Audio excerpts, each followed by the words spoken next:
tonight's video, I am going to make overnight oat porridge with fruits, blueberries, and raspberries.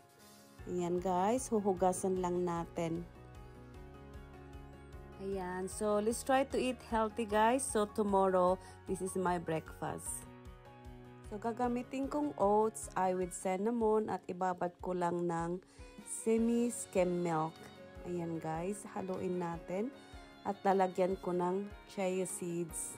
Isang scoop and then ihalo lang natin at lalagyan natin ng yogurt with honey flavor para mas matamis. So guys, maglalagay lang ako ng 3 kutsarang yogurt at ihalo natin ng maigi para maihalo siya. Ayan, at ilalagay natin yung fruit sa ibabaw at tatakpan natin. And then ilalagay natin sa fridge para mababad siya. Kaya tinawag siyang overnight oat porridge. Ayan, ganun lang kasimple guys.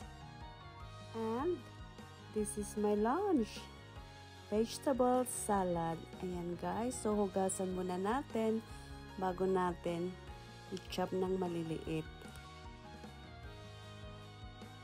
Ayan guys, nahugasan na natin at islicein na natin yung carrot ng maliliit. Tapos yung green apple. Tapos yung radish guys na maliliit din. 2 piraso lang. And then, i-slice natin yung lettuce ng maliliit din. Ayan guys, it's very easy and simple to prepare. You don't need to cook. O, diba guys? I-chop lang natin ng maliliit-liit at ilagay natin sa fridge. Di may food na tayo. Ayan, i-slice natin yung spring onion guys. Ayan. At ilagay natin yung cherry tomatoes. Ayan guys, and then mag-slice tayo ng ham kasi may ham pala ako sa fridge. Akala ko wala akong ham, so maglalagay tayo ng konting ham lang para ham salad siya. Masarap pag may ham. At maglalagay ako ng Greek cheese guys. Ayan, masarap din pag may cheese. Ayan.